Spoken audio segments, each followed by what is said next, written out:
Hello, ladies and gentlemen. I am so happy and privileged and delighted for this guest today. She is my sister. Her name is Grace Cavalieri, and she was the Maryland's 10th Poet Laureate. Right beside me here, I'm featuring a mermaid piece of her artwork. Yes, she's an artist too. Among all the things that she does, during COVID, she had this opportunity and time and love to make this for me. I'm so touched. Really, I just told her, I keep pinching myself that she's on the show today. Her new book, Owning the Not So Distant Future, which is behind me, won the Blue Light Book Award this year, 2024. And the long game poems, and I think I have them right here. Anyway, I'll come back to that. The long game poems, new and selected poems, was published in 2023. You know what I'm leaving out? She's written 30 books and I think like 24 plays, and they were on Broadway. And this is my stack. These are all signed Grace Cavalieri books, and I treasure them. Treasure them. She found it and still produces The Poet and the Poem for public radio. Now it comes out from the Library of Congress for like, I don't know, she's been doing it for like 48 years or something. Yes, on air. 48 years in 2025. Grace was formerly the Assistant Director for Children's Programming, Corporate PBS, and a Senior Media Officer, NEH. And she's won so many awards and has so many stories. It just will warm your heart. Among awards, she holds the Allen Ginsberg Award and the CPB Silver Medal. She's an Academy of American Poets Fellow, and Grace has written over the 36 books and produced them, and they've been on American stages. And yes, there's more. The next coolest thing, well, she's got so many cool things, but 200 of her poems from the 200, I believe they're podcasts from the Poet and Poem podcast, yes, were launched to the moon on NASA's Lunar Codex in 2023. So her poems, someday someone will read those or hear those podcasts some way, somehow, and see them. One of my favorite ones that she has is Anna Nicole. She really reaches out to women who didn't get their voice heard or their voice got twisted. And she signs your books and she puts, oh, look at this one, the little line. Can you see? She signs your books and she puts a ribbon in it as a bookmarker. And without further ado, let me bring on my sister, Grace Cavalieri. Oh, Grace, I'm graced with your presence. We should not, people must know that we aren't from the same mother, but it's just this loving bond we have where I could call upon Cynthia in the middle of the night and she would be there for me. I could need anything and it would be on my front step for me. And that's what I call a sister, because just sisters don't have to come through the same mother. In fact, we have had some bad effects with that. But a sister is one you bond with. And I've searched the world for sisters, and everyone I find has added to my life. And Cynthia's right at the top there. She is the most loving, giving, generous person. Well, now people are sick of us complimenting each other. Cynthia, I know they've already tuned out. They said, let the two of them talk to each other. That works too. I don't mind at all. I'm so honored to be here with you and for you to be on my podcast. I'm wearing your moon that you gave me for blessings. And it's got a blessing in it. Everyone keep reaching for the moon because the poems and poetry are up there. Keep your dream alive. And that's your holy Amala beads that you can chant with. So this woman, I am looking at angels around her. She can't fail. She's blessed today. So this is going to be very special, I think, us two together in one algorithm. It's interesting because I moved into this neighborhood, I don't know, maybe 17 years ago or so. And I met Grace's husband, Ken. In fact, I would meet him often because I went around and did, Leukemia Society, Homeowners Association stuff, St. Jude's, American Heart Association, and numerous others. And he always contributed. And he said, one day you and Grace will be great friends. Isn't that something? He was so right. He was so right. And I think that after he passed, um, Cynthia and I happened to get together, and I forget what the reason was. I think you came for breakfast or something. And then it's sister all the way, sister all the way. Actually, that's an amazing story. Grace saw me working in the window, and she walked over and knocked on the door and said, "You're coming for lunch." And I just dropped everything and walked out and was gone for 4 hours. Well, the time was right. You know, time is a divine thing. And apparently, when you and Ken were friends, I was always working, of course. Um, the timetable wasn't right for us. Now there's room for the two of us to go to Grumps and have breakfast and just be there for each other. That's really very important. You are an amazing woman and have gone through so many amazing things. Why don't we just touch on your husband for a moment, what you went through with him, and because that's a lot being a wife of a naval officer. It was very hard. Being a military wife is very hard. And I don't think the last book has been written about that. People just simply do not know what you go through. And you move every year. You know, maybe you have children, you're living in a motel till you can find a house, or an apartment till you can find the house. And there's Eric. Hello, Eric. Hi, Eric. And You too.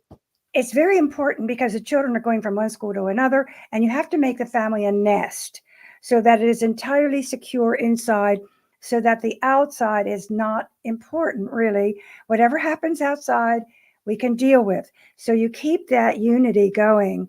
And Ken was gone 9 months at a time.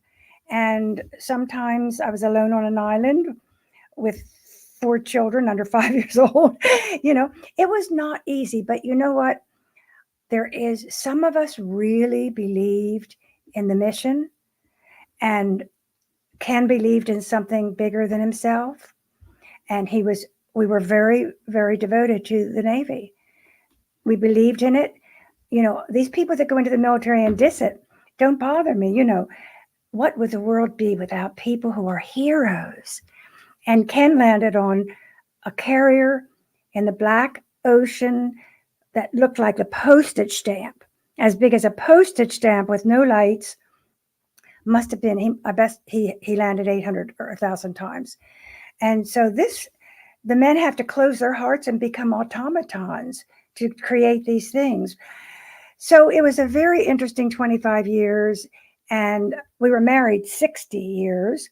So the last 20, we were on shore duty, and that's actually from 19, I forget what date, but the last half of our life, we were on shore duty. So we could be normal citizens. And we both pursued our arts, which he'd been waiting to do. And he was also a swimmer. All-American swimmer, Navy tennis champion for the 13th District, race car driver until we had children, and naval aviator. And I don't know if I ever showed you the book, Cynthia, but he built his own airplane from scratch. And one day over tea, we'll have to thumb through that book and see where he has noted every screw, every nail. It's so methodical. So that is the man who got away. I have a book called The Man Who Got Away. But we had a good time, and he adored you because he saw your spirit right away and knew you were the right thing. Mm-hmm. And he also was an artist and did this amazing kind of work. Yes, you know, he invented the lost wood process. And if people can see that Madonna was carved out of wood, and it took him 3 years to carve it, and it was beautiful. And I said, let it stay. Please, Ken, let it stay. But he had a vision, and he filled it full of roofing nails, dripped molten bronze, and then burned the wood out. So the form is made of metal lace, and it's called the lost wood process. And all of his work is that very same method. He healed himself, Cynthia, when he came back from Vietnam. He never had to kill anyone, but he was changed. And he had always wanted to pursue his art. So he went, he just meditated into that flame, into that wood. And from that came gleaming, shining statues. His pain is inside because the nails are on side, but the outside is a man who is healed. So people do heal through art, Cynthia. It's been proven. And Grace leads people to heal through heart, educating teens, people all over the world globally. And you know what? How does she do that? Because she is diligent, hardworking, and dedicated to her craft. She gets up every morning and writes every day. And okay, ladies and gentlemen, this woman swims every day, drives her car, maintains an entire household, works every day, gives speeches to people, writes poems for special occasions, for big events. I've seen her. She's at her Library of Congress, and she keeps going. And she's 92 years old. And look at her. She is so fabulous. I want you to go to, now you did all of that and you made through it and you kept your art going the whole way. How did you do that, Grace? That's a really good question, Cynthia. I think art is a life force for some people, and they really cannot live without it. And it kept me going. Even when Ken was at sea, I would just scribble in my little notebooks. And, you say I've written 30 books, but when you think that I'm 92 and I've written every day my adult life, it's not difficult to accumulate material. The only thing is if you're dedicated enough to make books and to seek publishers and to enter that race and to pit yourself against commercial products, because poetry has no price tag, It has no place in the marketplace. So there you are creating something no one wants because it's like love. There's no price on it. It's pure spirit. And you do it because it is a wonderful way to live. You're a writer. Weren't you happy when you were writing your books? Yes. You get into that bubble and you're your best version of yourself. It's very peaceful and very frustrating. Of course. What isn't? Love is very peaceful and very frustrating too. I can't. And so what was frustrating about it? Trying to make it sound good and worthy. Worthy. You help your students with worthiness and courage. And you do that in so many different ways. Yeah, I think you've hit upon something really important about writing, and it is courage.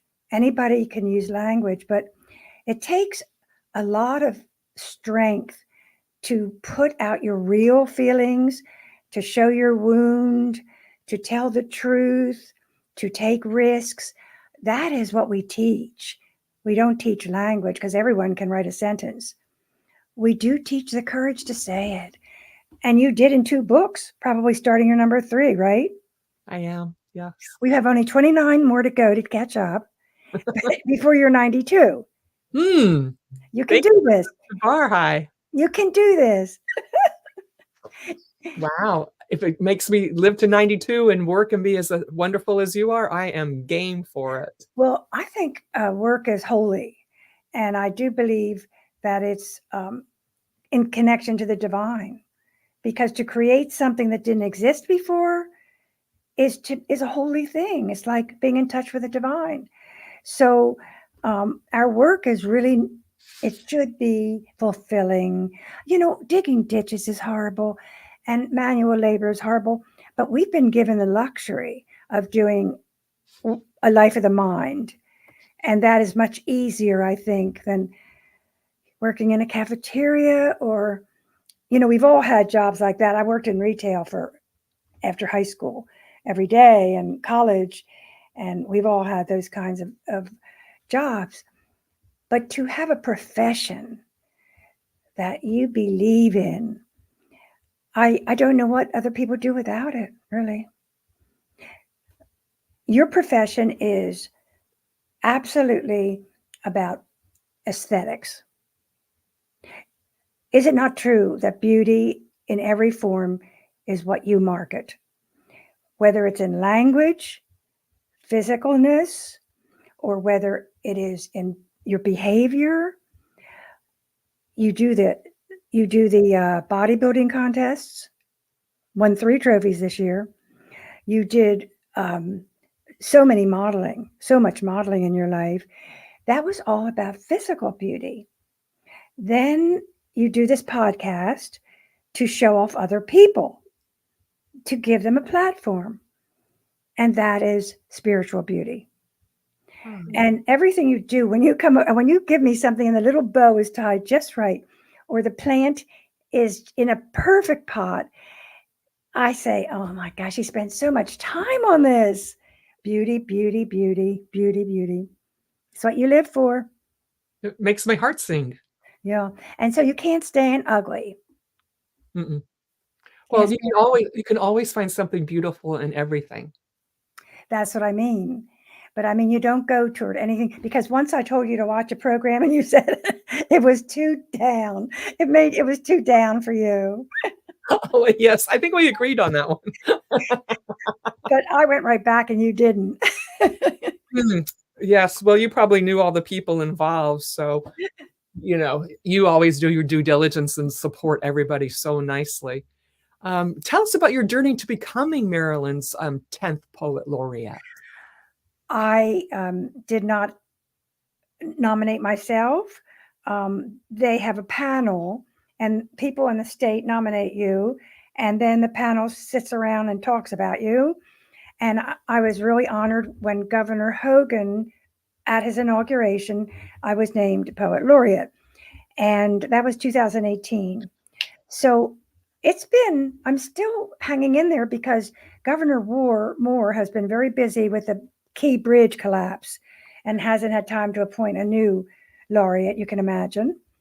And so he's done a fabulous job, by the way. Mm-hmm. Fabulous Maryland governor. He's on his way to big politics. So poetry isn't a top priority, but they'll get around to a new poet laureate. In the meantime, I'm rocking and rolling. But words are a priority. True. It is true. And the Maryland Arts Council does value language and poetry, and they've been very, very good supporting me. Very good. Anything I wanted to do, they made it available. The one thing a poet laureate has to do is travel to every one of the counties in Maryland and do some kind of workshop. Well, Western Maryland is like 2 days away. Fortunately, my twin daughters took off that year and they were retiring anyway. And they drove me around the state because I'd be thumbing it. I would have driven you. Hi, Randy. Thank you for joining. You wait till you find out more about Grace Cavalieri. She is amazing. I totally love when you were teaching in one of those counties and you were doing something for the children and you were planting seeds and you were telling them about if they wore the dress too long or the suit too long. Oh, you remember that? No, I said that's so cool. When I go into the first grade and I try to teach what poetry does, I always say one thing, it rinses off language. If we didn't have poetry, we'd all sound like news reporters with no animation. And I say to the little children, if you had to wear that dress all year or that suit all year, wouldn't it get dusty and dirty? And they say, oh, yes. And I say, well, that's the way words are. We have to rinse them off and clean them off. And then they're right. They get it. Kids get it. They're easier to access poetry than adults who have their armor on. And you did a lot for the teenagers. You had a whole teenage program. That was my main commitment because I think the teenagers today, as you know, have these plugs going out and teenagers don't know who they are yet. They're all image or defense. When I was a teenager, I know that my defenses would have to meet your defenses because you were so afraid of image. But So I would take them into exercises where they would go into their lives in each year of their lives and find a story. And guess what? They found out they had interior lives, that life wasn't all out there, that they really had everything was inside that you need. Everything we need is inside of us because all of the past is there. And if you can access it, everything you have, every wound you had, you can heal. Well, the teenagers just took to it. Some got in touch with their grandparents, some cried, and they had a new tool. When they left, they had a new tool that they could take into life with them to go into themselves. And we should do it more. People should have more self-knowledge, I think. I mean, All guys, are you listening? This applies to every one of you. Writers, screenwriters, actors, actresses, politicians, church leaders, yourself, your children. This is universal. And I think if everyone was writing just a little bit every day, one, you would get more discipline, which is sorely needed. Two, you would express your voice. And three, maybe you'll get published. And that's like working on your legacy. Very good idea. Very good idea. You know, everyone, Cynthia, has a story. Every human being has a story. And everyone can tell their story if they can talk.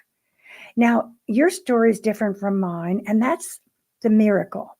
No two people have the same story. And if you don't tell yours, you will come and go, and I will not know you. So I always have people see the importance. Their legacy is telling about their life because there's nobody else that has it. It's inimitable. It is all there, all theirs. So writing, as you can see, has many, many rivers into human conduct, insight, self-knowledge, self-fulfillment. It's not all about showing off, although it feels good if someone likes your stuff. But it's having an interior world and then sharing that with the outer world, I think, which you do. And you do it in so many ways with your podcast and all of your physical activities. I see your car gone all the time at 5 o'clock in the morning and think, oh my God, she's working out already. That's true. What inspired you to start writing poetry? And how did you get your first book published? Because that's quite a feat to get started. Yeah. Every poet, and I've interviewed maybe 4,000 in my life. Only 4,000? Oh, she's got another 1,000 in her, ladies and gentlemen. You could add your name to that list. I'm such a gold brick, only 44,000. But every one of them, Cynthia, says to me, Grace, you won't believe it. I used to write as a child. And I say, no, really? Because every writer came out that way. We come out wired to understand the world through language. Writers really come out wired. And most of them have written as children. I certainly did. My first book was written in 76. I'm looking to see if I have it. And it's a little book. It's Why I Cannot Take a Lover. I'll have to give it to you. I have that one. It has little stars on it. It's very thin. And okay, here you go. We started a publishing house to get ourselves published. Brilliant. And as soon as you get launched, nobody knows the difference. Then you market, you market yourself. But it was a fabulous poetry house. It was called the Washington Writers Publishing House. It's still going on. They have more than 100 titles in print. I've turned over the presidency a long time ago. The idea was to get 3 poets, and then they would work very hard to keep it running. And then we'd get 3 more poets. Then they would work very hard. So it was an inverted pyramid, so that you started small, and then you had a whole contingency of volunteers keeping this thing going. And look at it, it's still going today. 50 years, it's celebrating its 50th this year. Woo. So we started that just to get published, but it did a lot of good for other people too. And then after that, you have to hit this pavement, peddling your stuff. But um, I keep saying, what else should I be doing? Well, actually, people come to her. This is an article here called, it's in this little Outlook magazine. And people come to her. They can't wait to give a moment of her time. Well, thank you, Cynthia. I don't even have a copy of that. You're pretty savvy. I might You're in the know, girl. you after I make a copy of it. No, I think mine's at the library. You're pretty. The Library of Congress, by the way, ladies and gentlemen, you should tell us a little bit about the Library of Congress and your podcast there, because this is amazing. I love that place. I don't know how many of your people are on the East Coast or how much of your audience is even in Washington, but it is as beautiful as the Versailles.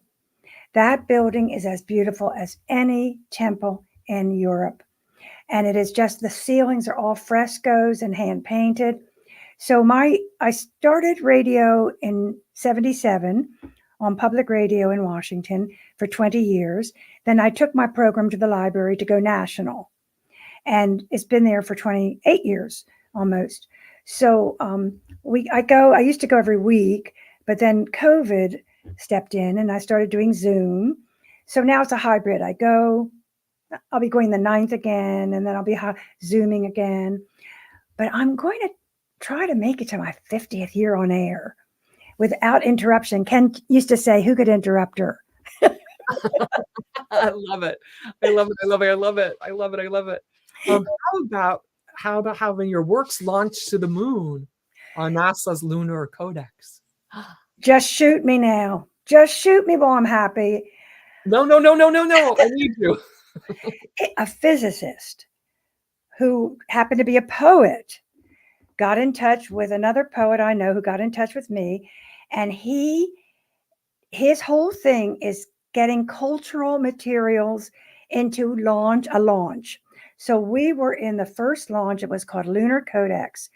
And he took 91 countries, Cynthia, poets and artists and musicians and books. And he took artists from 91 countries and put them on a disc this big, as big as a quarter. All that was on this, as big as a quarter, all that information. So you can't even imagine the science that it is. And he rents space from NASA. He is a very successful physicist, and he rented space. And in 2023, or was it 24? 20 last year. It went up in July, and it landed in the ocean of storms. What a place for poetry. So someday they're going to have the technology to somehow plug something in, and they'll hear a symphony from Santa Fe, and they'll see a book from LA, and they'll hear the poet and the poem. And look, when I was born in 1932, we didn't even have television, right? And now I'm on the moon. I call it from Trenton to the moon. Isn't this an amazing life? Isn't it? It's amazing. Aren't we glad that we are living in these times? Yes. It is just so nice of you to join us. Can you believe this woman? She is freaking amazing. Brian says, "Oh, stop." I can't. Let's talk about Cynthia for a bit. No, I want you to share what the story behind your new book, because that's a good one.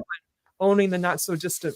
What it means. I don't know how you did that, but Cynthia has taken the cover of my book and made a back wallpaper out of it. Talk about going to the moon. I don't know how you did it. Well, we'll teach her. Please.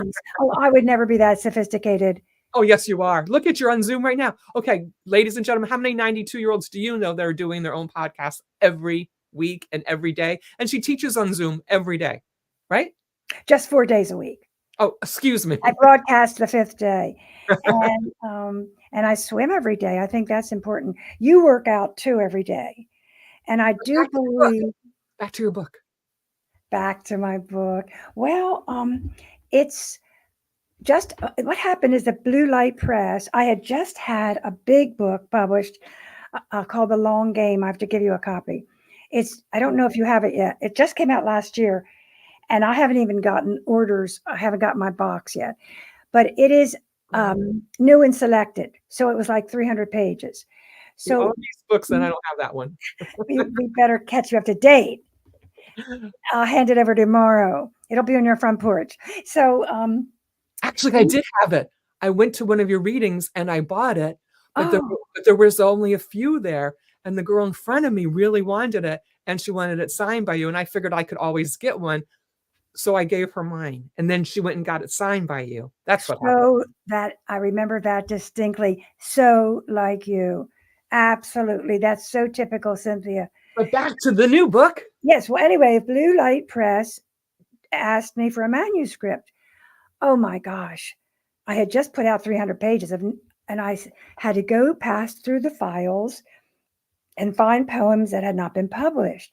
And I tweaked them and burnished them and sparkled them and sent them in, and they did publish the book. And it is a beautiful thing to have, really, because it documents things that I had forgotten. And a lot of it is our love poems to Ken, and a lot of them are Navy wife, the difficulties, poems about Navy wife, how difficult it was. And so I'm glad to chronicle those and to document them. And then it won the award. So I say, I better make 93. I got a lot to do. Yes, you do. Do you want to read us a couple of your favorite poems? I would love to read you one poem because you mentioned work. And it is true that people come and go, but we always have our work. If we have meaningful work, there's always something to get up for in the morning on your desk. So this is called Work is My Secret Lover. Ooh. Work takes the palm of my hand to kiss in the middle of the night. It holds my wrist lightly and feels the pulse. Work is who you'll find with me when you tiptoe up the stairs and hear my footsteps through the shadows. You'll see me lift my arm to stretch and then lean down to put my head to it. Work threatened to die once for all that was left unsaid. So I took to it like a young bride flushed with excitement. Adultery, too, yes, I admit it. On the holidays, when others gathered at the table, I was dreaming of it, making love to the movement of paper, the words from my lips, the feel of it. Sometimes, when company came, I threw a tablecloth over my work and set the plates, and everyone acted as if nothing were visible, pretending I was the good hostess that I was. While on the Christmas tree, work waited patiently among ornaments gleaming like a groom. I am guilty as charged, for nothing else could buy my feelings. And why would I sell the only thing that ever loved me the way I loved back? But my beautiful, long lasting, faithful lover, my friend who will never leave. Thank you, darling. Oh. Thank you. Yes, husbands come and go, but my work is always there. But I'm glad I had 60 years of Ken, and he left me with a lot of resources, all the paper I can use, a computer that works, a pencil. I'm ready to go, rock and roll. And your smile and your brain and your spirit and your heart. And folks, if you aren't doing what is your passion, find a way to put it in every day. Even if you don't have any time, you can wake up in the morning and do 5 or 10 minutes as Grace does. Just scribble a line and let your soul out. Or meditate, but get in touch with your interior life, because the world isn't all that much. The world will betray us, and we kind of create our own reality, you know. I truly mean that our vision and our beliefs make things happen. So you got to have a vision first, and you got to have a belief and the trust that the universe will support you. You just got to get the vibe. Cynthia's got the vibe. Yes, and you have to be grateful. Do you know, say more about that, please. Say more about appreciation. Do you want to have a better life? Do you want to be friends with someone like Grace? Do you want to attract the right people into your life? Well, you start that by just waking up in the morning. I do it all day long, and just acknowledging your life and everything that you have. Because, we live better than kings and queens, and we have absolutely everything. So, Grace, you are a queen. Oh, And she really shares. And I'm so grateful for her even being here on this podcast and being in my life and being in the world. you make old people happy. That's what you do. Cynthia, appreciation is the highest spiritual principle there is. Because you're right. If you appreciate, you get more of it. Whatever you appreciate, you'll get more of. And so if you want to hang out in the mud, that's what you'll get. I thank you for reminding us about that, because it's the first thing I should do when I wake up in the morning. Look, we are not in Gaza. We are not in the Congo. We are not in the Sahara. Our children were not starved. Cynthia, we must be appreciative. We must. We are very fortunate to have been born in this country. Very fortunate. Mm-hmm. Very fortunate. And you have to be appreciative of your health. Health is very interesting because you're a goddess of the physical. And I mean, your body is an award-winning body. We won't go into that. We won't show it right now because this is a family program. But you did win 3 trophies in a bikini and high heels.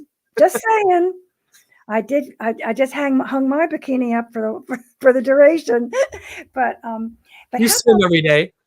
I do. And how about the mind, though? I mean, doesn't the mind deserve that much illumination? And I think some people like prayer, some people like meditation. I like SSS, sit silent, sit still silently for 5 minutes a day. Look, Joe has his bikini in play. This is shocking. Joe, too much information. TMI, Joe. No, this is a family show. And Eric says this is one of his podcasts, so he's so glad he's here. So thank you, guys. Eric rocks. I am so glad that you're here, because you know what, guys? I didn't think Grace would come on. And long ago, when she was Poet Laureate, she said she can't do it because of the Library of Congress and her contract with them.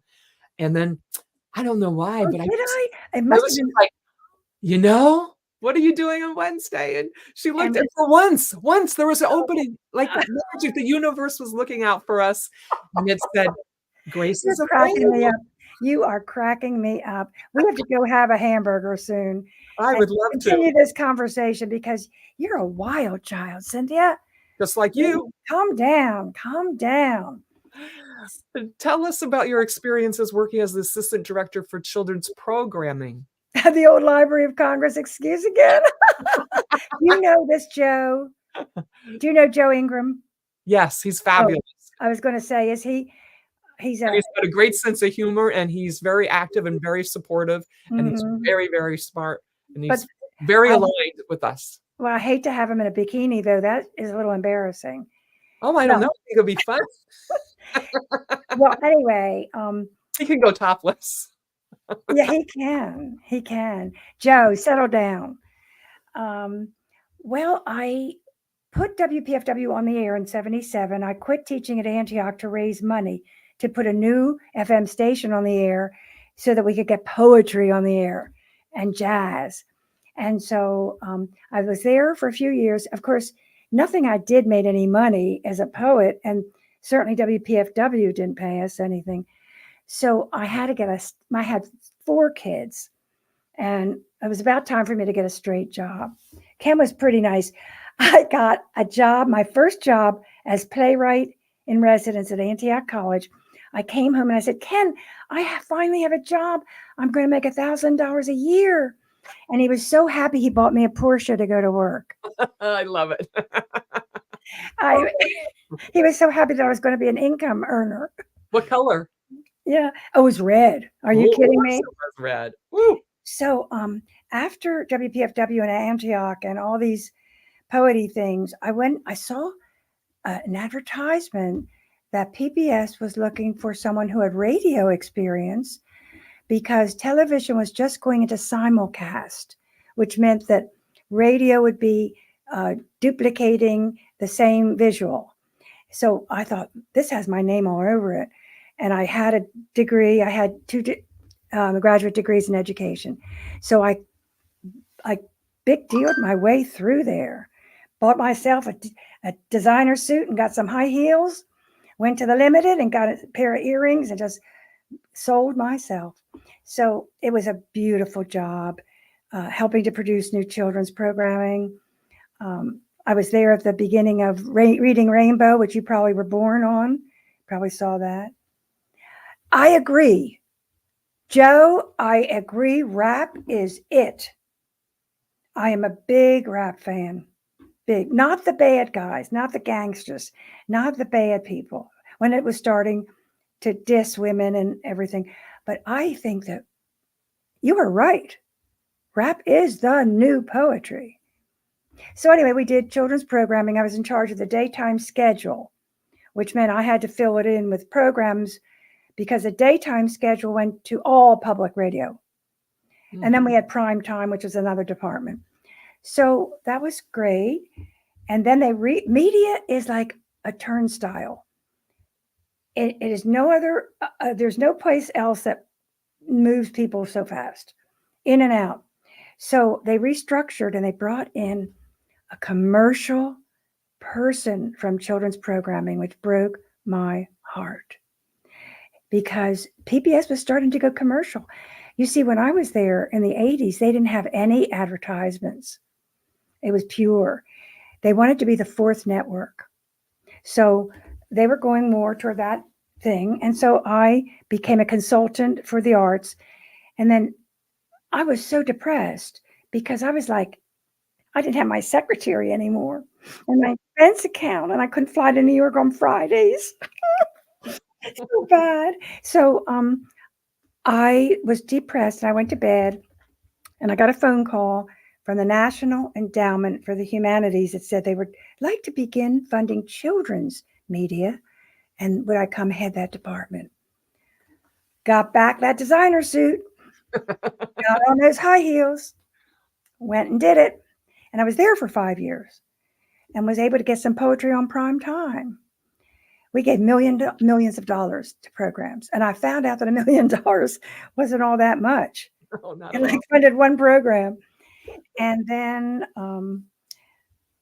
I commuted back and forth. Ken had a studio in West Virginia for his sculpting. And I used to commute. We had a condo in DC then. I used to commute back and forth on the train to NEH. And ooh, that got very long, 5 hours each way. Yeah. By the time I got off the train, a taxi to the place, it was 5 hours. Same coming back, 10 hours of traveling a day. So I buttoned that up and went to West Virginia and stayed there for 20 years. Then my daughter had twins in Annapolis. And we were coming there 3 days a week to help change those diapers. And we thought, what are we doing? West Virginia doesn't need us. And the Annapolis has the naval base and the Navy Yard is calling to us. So we've been here since 2021, I think. 2001. 2001, yeah. Mm-hmm. That makes sense. And I'm so lucky that you are. I'm so appreciative. The heavens have. Well, we rarely see each other except to wave across the street. But being sisters, we will get together. Yes. Since you always get together with your sister, of course. That's absolutely correct. Why don't we chat about your numerous awards, like the Allen Ginsberg Award and the CPB Silver Medal and the other zillion awards that you have? I've even seen you receive a few. Yeah, I think Joe would rather talk about your bikini. Oh, well, he's got something good. He always has something good. But meanwhile, let's talk about your awards. You know, I don't know what an award means, but it gives you reason to go on. It's like a little kiss on the cheek that says you're okay, you know. Um, Allen Ginsberg was a great poet, a beat poet, and I entered some poems and won that award 2 times from the Patterson Poetry Center. This Corporation for Public Broadcasting silver medal was really interesting because when I was on WPFW, because I hated that poetry was in a ghetto and every radio station would have a poetry corner with 1 poem a month, I put poetry on every year for 12 hours, 1 day a year, 12 hours of live poetry and jazz from 7 in the morning till 7 at night. We called it Ribbon of Song, and it was a big deal for me to produce. And CPB saw that as a great thing for the community. So that is where I got that. And, you know, I just work and work and work. And sometimes I get a ribbon for my hair. Well, the National Commission of Working Women recognized me and I said, amen, sister. That's the one I'll claim. That is the one I'll claim. Do you want to discuss with us your creative process? And also that story about the teenagers, how you get them going, and when you were teaching that class, that kind of ties together with your creative process, I think. That is really, there's an opening there because I heard a spiritual leader whose name is Brian Christopher, who has been guiding me my whole life. And he said our lives were like a building and that each floor was a different year. So that I'm 92, I'm a skyscraper. I have 92 floors. If you're 5, you have 5 floors. If you're 10, but if you have that, you still have a story on every floor. So what I would get the teenagers to do is to go into the elevator of their lives. I would make them meditate first. You may think that's funny, but I would say, okay, humor me. Pretend, you're not going to get hurt. The worst thing that happens is you'll relax for 5 minutes. I used to make them meditate, to sit still and to get into themselves, then to get in the elevator of their lives. And wherever that elevator stopped, they got off and they looked around to see what was there. Now, it might be their father leaving their mother and the car driving away. It could be something, or it could be a surprise party with a puppy. They found the elevator and they found the floor. And if you can't see something, you get back on the elevator and go to a different floor. Now, in my own life, I did it. I went into the elevator of my life and I got off at the 10th floor. And I could see in the 5th grade in the schoolyard where the people were bullying a little boy and I couldn't help them. And I wrote about that. I could see, I went up to the 20th floor, closed my eyes and got off and looked around. And Ken couldn't get off the carrier to make our wedding. And it was postponed 3 times. So every floor has a story. And if you want to write your life, just go up that elevator and tell your story. And so that's a great process for young people who think, how do I start? How do I start? That's the big question. And you start by sprinkling seeds everywhere. That is planting a seed. Whatever seed we plant and that we water will grow. So, if we plant a seed of hatred and water it every day, guess what we'll get? If we plant a seed of creativity every day, that's what we'll get. And you plant a seed of goodness every day, and I will help you water that. Thank you. You know why I have a weak voice? I've been podcasting all day. I did a wonderful poet who's married to a Palestinian woman, and her heart is broken. She's lost 40 members of her family. But I've done 2 podcasts today. So you're getting the last of my voice. Oh, I don't want to take your voice, but I want to share your passion and your soul and your spirit with everyone so that they can get a little seed for them to nurture and keep up the good works. And then they can come have a hamburger with us. Yeehaw. Only if they plant the seed. They have to qualify. And I also love the way you can make anything into a poem or a story. That little girl who picked the flower. everything is worth, every broken piece of glass on the floor is worth a story. Anything that happens is worthy of saying, because then we make it permanent. It's like making life, writers live twice. First they say it, then they say it. And that's a beautiful way. You get a double whammy. And it's just a rich thing to do. And, writers come and go, but their writing stays, doesn't it? It does. That's your legacy. Black Pearl will be floating along when we're having at Grumps in heaven. Absolutely true. Absolutely true. What advice do you have for our aspiring poets who are just starting out, or anyone who's just starting to write or act or make a film or any arts, sculpt? Yeah, that's a good question. Taking a risk is the only courage there is.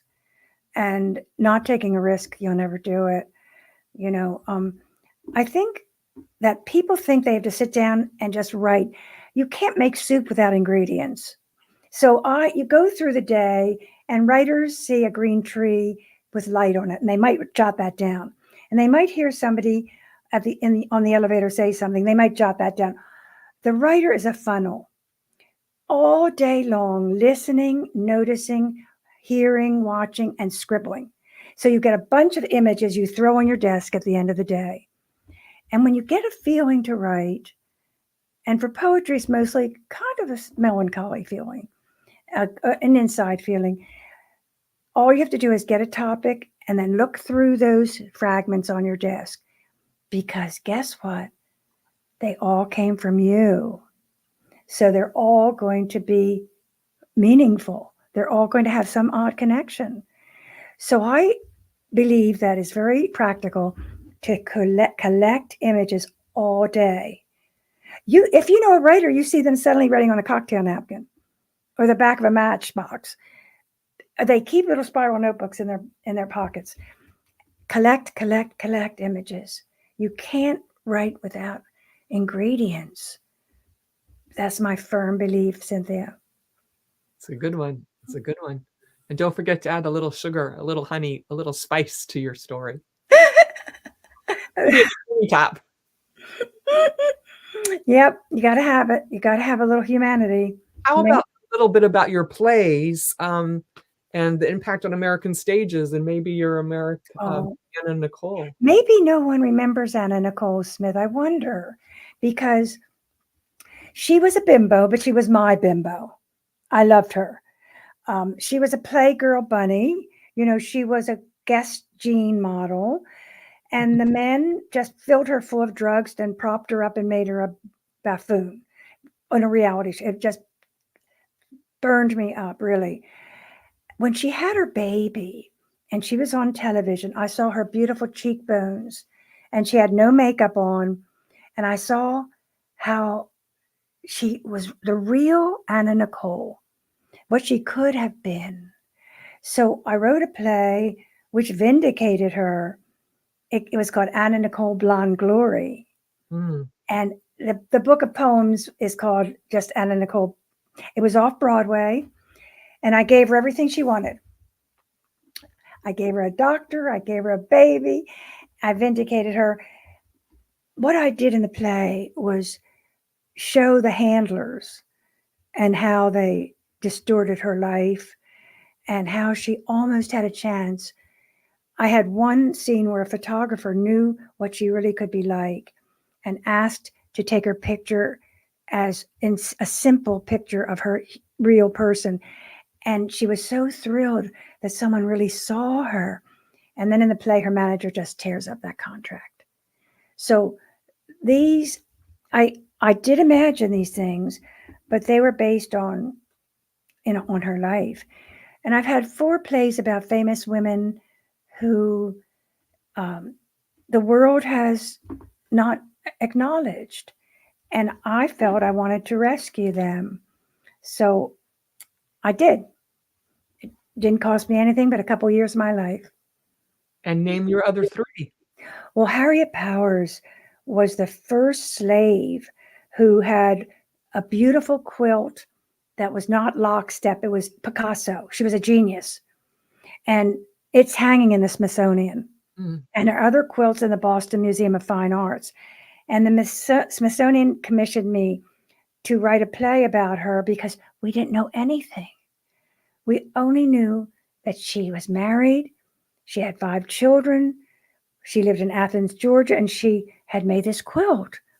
And I had to research. I went down to Georgia and I went into the courthouse with their mildewed boxes and all their smelly, they didn't keep slave records in file cabinets. Go through all the records, and I got enough material.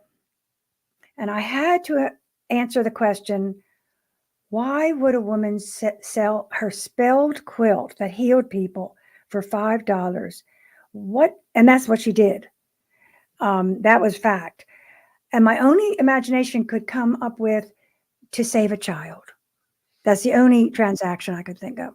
So I built the play around that, and it's been all over the country. It was in New York just 2 years ago.